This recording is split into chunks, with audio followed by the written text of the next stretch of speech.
नमस्कार स्टूडेंट्स, हम BSc first year की फिजिकल केमिस्ट्री पढ़ रहे थे। इस फिजिकल केमिस्ट्री में मैं आप लोगों को केमिकल काइनेटिक्स से स्टडी करा रही थी और उस केमिकल काइनेटिक्स में हम जो स्टडी कर रहे थे वो डिफरेंशियल और इंटीग्रेटेड रेट इक्वेशन स्टडी कर रहे थे, जिसमें हमने जीरो ऑर्डर का कंप्लीट स्टडी कर लिया था। उसके बाद मैंने आप लोगों को फर्स्ट ऑर्डर की डिफरेंशियल और इंटीग्रेटेड रेट इक्वेशंस बता दी थी। आज हम उसी को आगे स्टडी करेंगे। फर्स्ट ऑर्डर की रिएक्शंस को ही हम आगे स्टडी करेंगे। मैंने आप लोगों को एक इंटीग्रेटेड रेट इक्वेशन बताई थी फर्स्ट ऑर्डर की।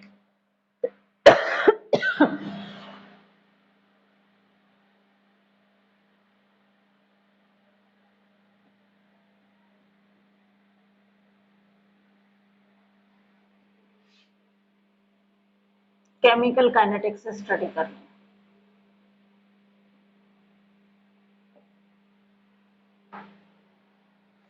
इस केमिकल काइनेटिक्स में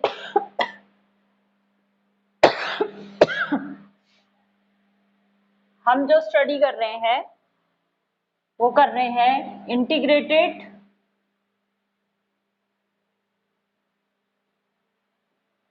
एंड डिफरेंशियल रेट इक्वेशन, जिसमें हम जीरो ऑर्डर की रेट इक्वेशंस को कंप्लीट स्टडी कर लिया था। आज हम फर्स्ट ऑर्डर की रिएक्शंस पढ़ेंगे। फर्स्ट ऑर्डर की मैंने आप लोगों को जो प्रीवियस वीडियो लेक्चर था उसमें एक इंटीग्रेटेड रेट इक्वेशन स्टडी कराई थी। वहां हमने एक रिलेशन निकाला था, एक इक्वेशन कैलकुलेट की थी K1T, ये इक्वल टू था 2.303 log A upon A minus x. ये वैल्यू हमने कैलकुलेट कर ली थी। यहां तक की एक इक्वेशन हमने कैलकुलेट की थी और इस इक्वेशंस के आधार पे मैंने आपको कहा था कि इस इक्वेशंस का यूज करके हम किसी भी रिएक्शंस की जो फर्स्ट ऑर्डर की रिएक्शन है उसका क्या निकाल सकते हैं, रेट कांस्टेंट की वैल्यू कैलकुलेट कर सकते हैं। क्या होगी रेट कांस्टेंट की value? K1 equal to 2.303 upon T log A upon A minus x. इससे हम क्या वैल्यू कैलकुलेट क्या कर सकते हैं? K1 की वैल्यू कैलकुलेट कर सकते हैं। अब ऐसी कोई रिएक्शन है जिसमें आपके पास इनिशियल कंसंट्रेशन नहीं है और उस रिएक्शन का आपको K1 भी नहीं पता है, मीन्स उस रिएक्शन का आपको रेट कांस्टेंट कैलकुलेट करना है। तो हम दो अलग अलग इंटरवल पे ये रिएक्शन स्टडी करेंगे। आप लोग उसको 10 मिनट्स 20 मिनट्स के ऊपर उसको ऑब्जर्व करोगे कि कितनी कंसंट्रेशंस में चेंजेस आए और इन टाइम इंटरवल में जो कंसंट्रेशंस में चेंजेस आए उसके आधार पे हर एक टाइम इंटरवल पे हम ये रिलेशन निकालेंगे। देखो, अब हम दूसरी इक्वेशंस यहां पे बना रहे हैं टाइम इंटरवल वाली रिएक्शंस। देखो कैसे बनाएंगे। इंटरवल इक्वेशंस,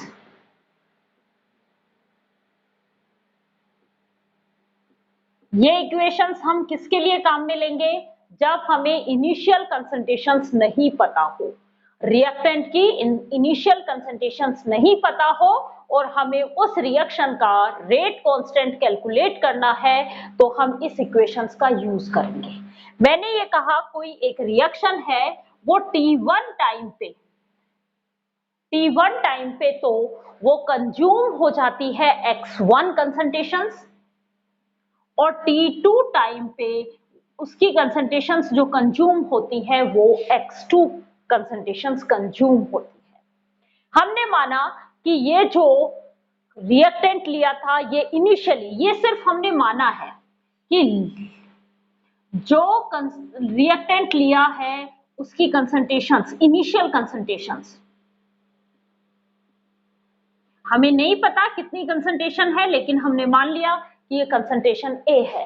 लेकिन हमें T1 टाइम पे उन रिएक्टेंट की जो कंज्यूम हुए हैं उनकी कंसंट्रेशन हमें पता है X1 है और T2 टाइम पे जो रिएक्टेंट कंज्यूम हुए हैं उनकी कंसंट्रेशन X2 है। तो रिमेनिंग कंसंट्रेशंस कितनी बची T1 टाइम पे, तो रिमेनिंग कंसंट्रेशन क्या बचेगी A माइनस X1, और T2 टाइम पे रिमेनिंग कंसंट्रेशन क्या बचेगी A माइनस X2, क्योंकि X1 प्रोडक्ट बनता है उस टाइम रिएक्टेंट की कंसंट्रेशन कितनी होगी A माइनस X1, और X2 जब प्रोडक्ट बन चुका उस टाइम कंसंट्रेशन क्या हुई A माइनस X2। क्लियर? इस टाइम पे rate equation, integrated rate equations क्या है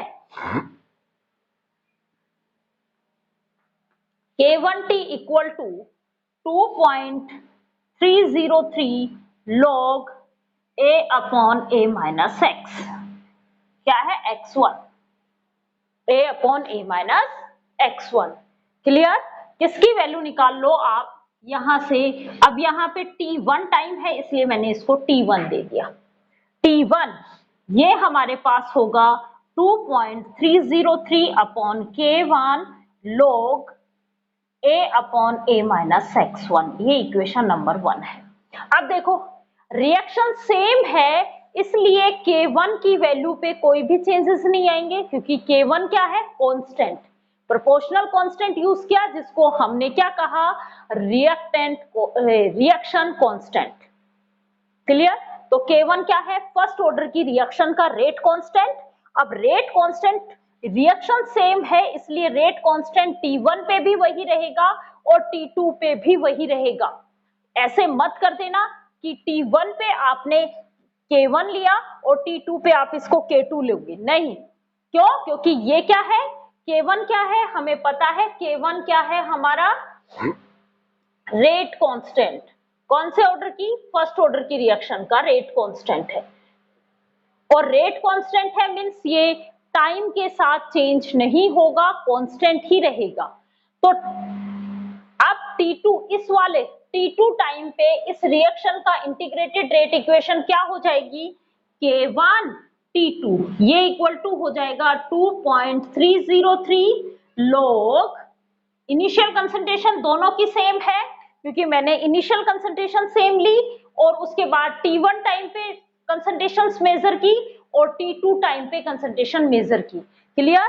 तो ये इनिशियल कंसंट्रेशन भी A होगी A माइनस X2, ये इसको भी मैं T1 T2 टाइम पे बना लू, T2 equal to 2.303 upon K1 log A minus X2, ये इक्वेशन नंबर 2 हो गई। अब देखो डिफरेंस निकाल लो कि इसमें कितना चेंजेस आया, कौन से T1 से T2 पे। कैसे करोगे T2 माइनस T1, कैसे करोगे T2 minus T1 means equation 2 में मैं इक्वेशन 1 को माइनस कर दूं, इक्वेशन 2 में इक्वेशन 1 को माइनस करो T2 minus T1, left hand side हो गई, लेफ्ट हैंड साइड T2 में से मैंने T1 को माइनस कर दिया। अब हम वही काम राइट हैंड साइड में करेंगे।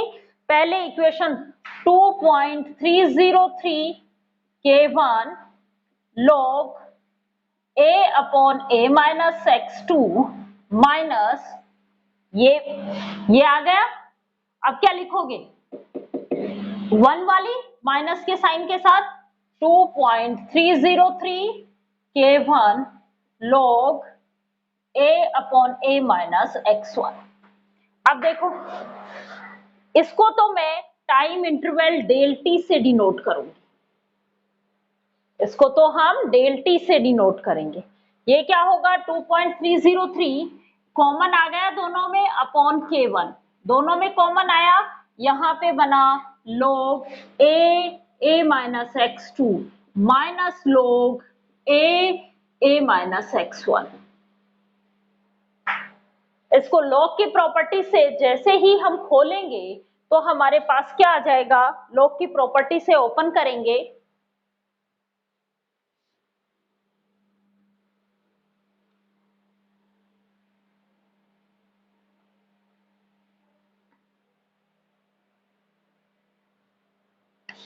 लॉग की प्रॉपर्टी से ओपन करो 2.303 upon K1 log a minus log a minus x2। log की प्रॉपर्टी यही होगी, log a minus log a minus x2। फिर क्या है, माइनस एज इट इज, फिर इसी को भी उसी फॉर्म में खोलो, log a, और इस माइनस और आने वाले माइनस के साथ ये क्या हो जाएगा, प्लस में कन्वर्ट हो जाएगा। भाई लो, इसको इस फॉर्म में खोला, ये माइनस ऑलरेडी था, तो इस माइनस और ये जो इसके अंदर माइनस आता, आप ऐसे ही तो खोलते, log a minus log a minus x1। अब देखो, इस माइनस और इस माइनस से किसका कन्वर्ट हो गया, प्लस का कन्वर्ट हो गया। क्लियर, मैंने ब्रैकेट को हटा दिया। ये log a माइनस का है और ये log a प्लस का है, कैंसिल आउट, मीन्स आपके पास equation I del t equal to 2.303 upon k1, यहां बच गया माइनस का log a माइनस x2 और प्लस का बच गया log a माइनस x1। ए बचा। अब यहाँ पे फिर से log की प्रॉपर्टी अप्लाई करा दो, जो प्लस का है वो ऊपर आएगा और जो माइनस का है वो नीचे आएगा। log की प्रॉपर्टी अप्लाई कराओ,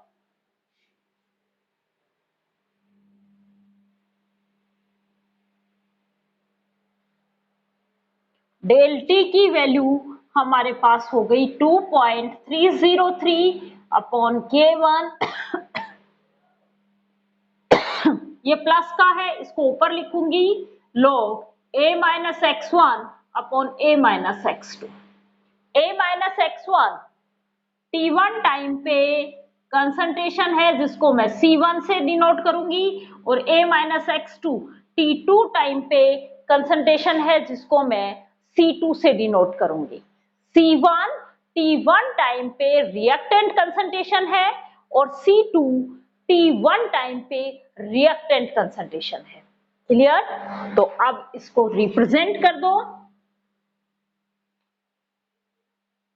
del t equal to 2.303 upon k1 log C1 upon C2।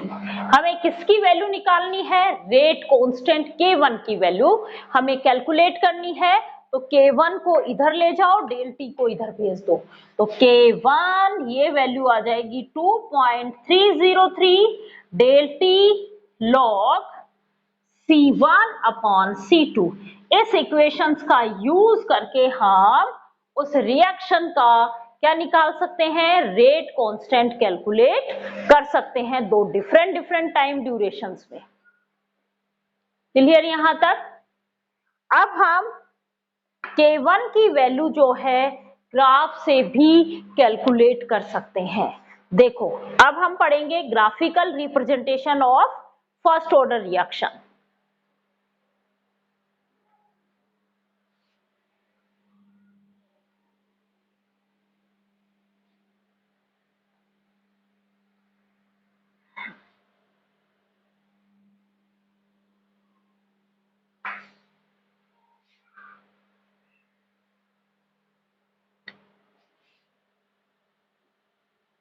Graphical representation of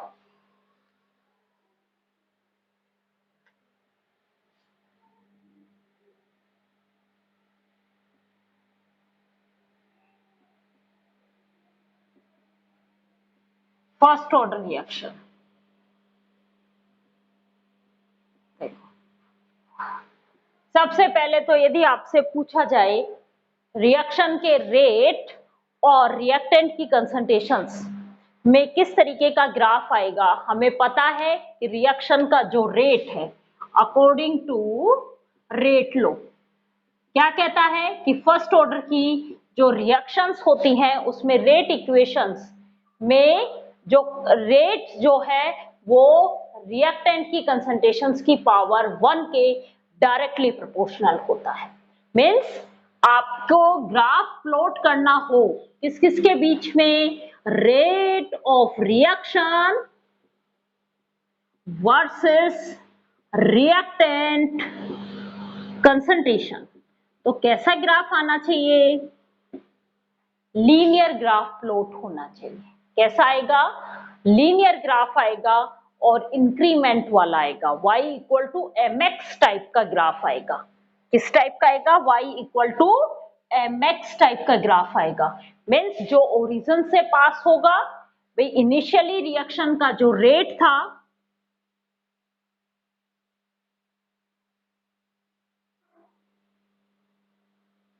concentration of reactant और रेट ऑफ रिएक्शन, देखो रिएक्टेंट की कंसंट्रेशन 0 तो रिएक्शन का रेट भी 0। जैसे जैसे हम रिएक्टेंट की कंसंट्रेशन को बढ़ाएंगे, रिएक्शन का रेट भी इंक्रीज होगा। मीन्स इस तरीके का y इक्वल टू mx की तरह का हमें एक ग्राफ मिलेगा। क्लियर यहां तक?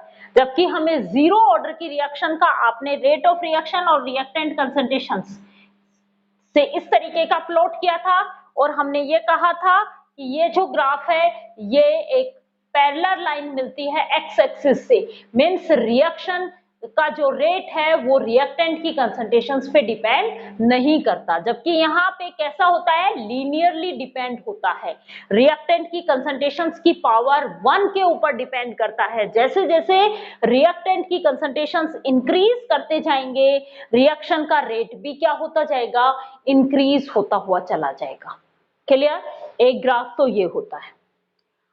दूसरा ग्राफ देखो, हमने एक इक्वेशन बनाई थी,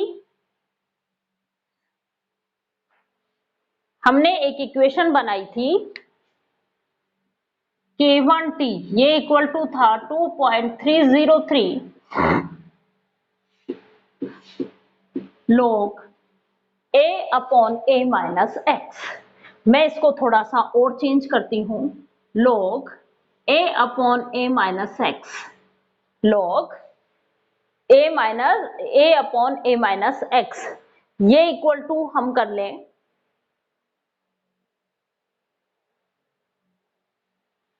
2.303 अपॉन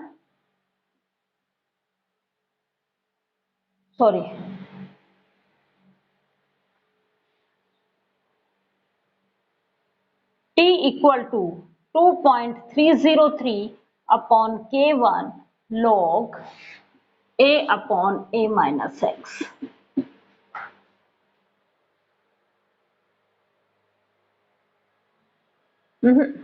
हम जो ग्राफ प्लॉट करेंगे, देखो इस पूरे पोर्शन को उठा के इधर ले जाओ, थोड़ा सा मिसअंडरस्टैंडिंग हो गई, दोबारा से देखो आप लोग। हमारे पास ये इक्वेशन है, ठीक है? अब देखो इस इक्वेशंस में आपको एक ग्राफ बनाना है, किस किस के बीच में? log A upon A minus x versus time. अब मैं इसको, ये मेरा y एक्सिस है और ये मेरा x एक्सिस है, ठीक है? अब मैं इसको इस इक्वेशंस की फॉर्म में कन्वर्ट करूंगी, y इक्वल टू x की फॉर्म में। तो केवल एक साइड में y रखूंगी, y हमारा क्या है? log A upon A minus x. तो इस y के जितने भी मल्टीपल में है वो अपोजिट साइड भेज दो। तो log A upon A minus x equal to इसके मल्टीपल में 2.303 था, इसको इधर भेज दो। क्या होगा? K1 upon 2.303 T। अब हमें ग्राफ किस किस के बीच में प्लॉट करना है? ये हमारा y रहा और ये हमारा x रहा। तो x के मल्टीपल में जो भी कुछ होता है उसको हम m कहते हैं। क्लियर?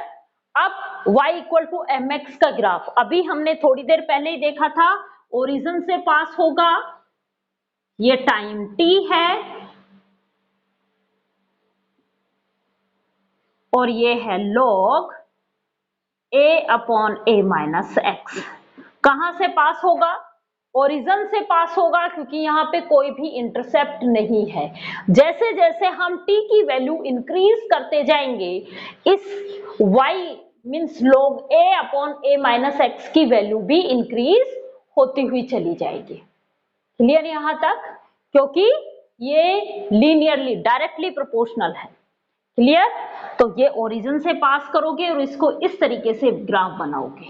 अब इस ग्राफ का यूज करके हम किसकी वैल्यू कैलकुलेट कर सकते हैं?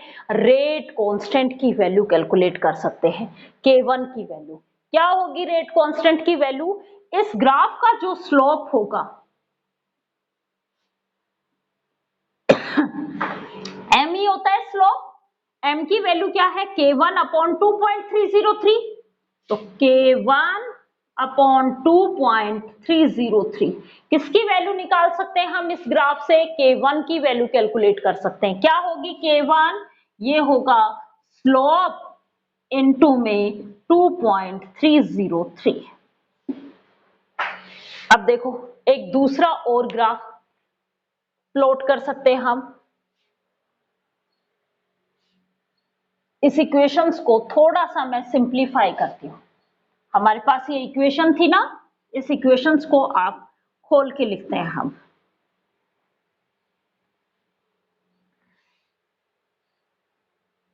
हमारे पास एक इक्वेशन थी K1t, ये इक्वल टू था 2.303 log a upon a minus x. मैं इस इक्वेशंस को खोलती हूं। इस 2.303 को तो यहां भेज दो। सबसे पहले क्या होगा? K1 अपॉन 2.303 t, ये आएगा log a upon a minus x. अब मैं इस log को खोलती हूं। K1t अपॉन 2.303, log को खोलो, log a minus log a minus x. इस log a माइनस एक्स को इधर भेज दो और इस पूरे पोर्शन को उठा के इधर ले आओ। क्लियर? तो आपके पास इक्वेशन बन जाएगी log a माइनस एक्स, ये इक्वेशन होगी log a minus K1 upon 2.303 t। अब हम एक ग्राफ प्लॉट करें log a minus x versus t पे। ग्राफ किस पे प्लॉट करें? ग्राफ प्लॉट बिटवीन, किसके बीच में? log a minus x versus time t के ऊपर। तो देखो ये आपका y हो गया, y, और ये जो है ये आपका क्या हो गया? x हो गया। तो ये इसके x के मल्टीपल में जो होता है वो m होता है, और जो प्लस या माइनस में होता है वो c होता है, इंटरसेप्ट। तो इक्वेशन इस तरीके से बनी क्या? y equal to minus m x plus c, minus m x plus c बनी। अब ये ग्राफ हमें कैसे मिलेगा? ये ग्राफ हमें इंटरसेप्ट के साथ में मिलेगा और डिक्रीज होता हुआ नेगेटिव स्लोप के साथ में मिलेगा, क्योंकि यहां पे नेगेटिव स्लोप है। किस किस के बीच में बनेगा ये graph? Time and log a minus x के बीच में। इसका इंटरसेप्ट तो हमें किसकी वैल्यू देगा? इनिशियल कंसंट्रेशन की वैल्यू। किसकी वैल्यू मिल जाएगी हमें यहां से? तो log a की वैल्यू मिल जाएगी। इसका एंटी लॉग ले लेंगे, हमें उसकी इनिशियल कंसंट्रेशन पता चल जाएगी। और स्लोप ये क्या होगा? ये होगा K1 अपॉन 2.303, मीन्स K1 की वैल्यू क्या आएगी? 2.303 इंटू में स्लोप। अब मैंने स्लोप के साथ नेगेटिव नहीं लिखा है, क्योंकि स्लोप मेरा कैसा निकलेगा? नेगेटिव। वो नेगेटिव और ये नेगेटिव दोनों किस में कन्वर्ट हो जाएंगे? प्लस में कन्वर्ट हो जाएंगे। तो K1 की वैल्यू तो आएगी प्लस में ही। ये इस तरीके से हम इनके रेट कांस्टेंट की वैल्यू कैलकुलेट कर सकते हैं। अब हम यहां पे कैलकुलेट करेंगे इनके half life time period. Half life time period मैंने आप लोगों को बता दिया था क्या होता है जब आधी लाइफ जी लेता है। जब रिएक्टेंट अपनी आधी लाइफ जी लेता है, मीन्स पहले 100% लिया था, जिसमें से वो 50% कंज्यूम हो जाता है, वो टाइम उसका क्या कहलाती है, हाफ लाइफ टाइम पीरियड कहलाती है। तो अब हम निकालेंगे फर्स्ट ऑर्डर का हाफ लाइफ टाइम।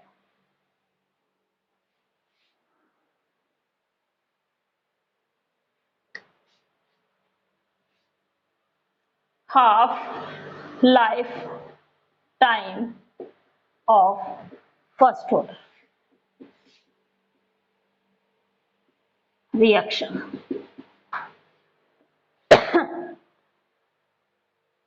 मैंने क्या कहा, हाफ लाइफ वो टाइम पीरियड होता है जिसमें रिएक्टेंट जो है उस हाफ कंज्यूम हो चुके होते हैं। रिएक्टेंट की कंसंट्रेशंस जो है T equal to t half पे रिएक्टेंट की कंसंट्रेशंस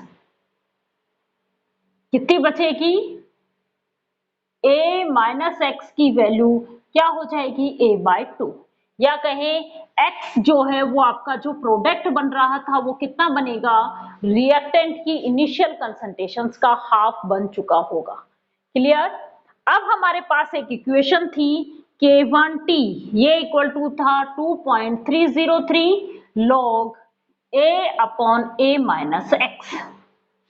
जब t equal to t half है उस टाइम a माइनस एक्स की वैल्यू क्या है, A/2। जब t equal to t half है उस टाइम a माइनस एक्स की वैल्यू क्या है, A/2। वैल्यूज पुट करो, K1 t हाफ ये आएगा 2.303 log A/A माइनस एक्स की जगह मैं वैल्यू पुट करूंगी A/2। a से a कैंसिल आउट हो गया, ए से ए कैंसिल आउट हो गया, आपके पास क्या रिलेशन आया, K1 टी हाफ ये इक्वल टू आया 2.303 log। अब देखो ये 1/2, ये 2 कहां चला जाएगा, ऊपर, मीन्स ये आ जाएगा log 2। और log 2 की वैल्यू हमें पता होती है 0.3010। तो K1 टी हाफ ये हो गया हमारे पास 2.303 इंटू में पॉइंट, log 2 की वैल्यू होती है 0.3010। इन दोनों को हम आपस में मल्टीप्लाई करते हैं तो हमारे पास वैल्यू आती है 0.693। इन दोनों को आपस में मल्टीप्लाई करेंगे तो हमारे पास वैल्यू आएगी 0.693। तो आपके पास क्या रिलेशन आया, K1 टी हाफ ये आया 0.693, टी हाफ की वैल्यू क्या आ गई, 0.693 अपॉन K1। कहीं पे भी इनिशियल कंसंट्रेशन आ रही है, हाफ लाइफ टाइम पीरियड जो है फर्स्ट ऑर्डर का half life time period initial concentration से इंडिपेंडेंट होता है, डिपेंड नहीं करता है। कहीं पे इस इक्वेशंस में आया एक कंसंट्रेशंस की वैल्यू कहीं पे मेंशन हुई नहीं हुई, मींस कंसंट्रेशन से ये इंडिपेंडेंट होता है। क्या है, half life period, half life time of first order reaction is independent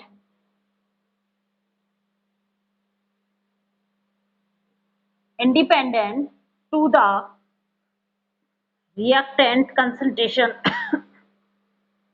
जबकि हमने जीरो ऑर्डर का हाफ लाइफ टाइम पीरियड निकाला था तो मैंने ये कहा था कि जीरो ऑर्डर का हाफ लाइफ टाइम पीरियड जो है वो डायरेक्टली प्रोपोर्शनल होता है इनिशियल कंसंट्रेशन के। यहाँ पे हम बहुत बार कंफ्यूज होते हैं, हम भूल जाते हैं कि जैसे जीरो ऑर्डर की रिएक्शन का जो रेट है वो तो इनिशियल कंसंट्रेशन से इंडिपेंडेंट होता है और उसका टी हाफ जो है वो डायरेक्टली कंसंट्रेशंस के डायरेक्टली प्रोपोर्शनल होता है। वैसे ही फर्स्ट ऑर्डर की रिएक्शन का रेट जो है वो कंसंट्रेशंस के तो कंसंट्रेशंस की फर्स्ट पावर के डायरेक्टली प्रोपोर्शनल होगा और टी हाफ जो है वो कंसंट्रेशन से इंडिपेंडेंट रहेगा, डिपेंड नहीं करेगा। ये चीज आपको इंपॉर्टेंट है, याद रखनी है, रिवर्स नहीं करना है। अब हम नेक्स्ट क्लास में इस फर्स्ट ऑर्डर के रिएक्शन से रिलेटेड क्वेश्चंस करेंगे, रेट कांस्टेंट की यूनिट देखेंगे और उसके बाद इस फर्स्ट ऑर्डर की रिएक्शंस के एग्जाम्पल स्टडी करेंगे। Thank you students.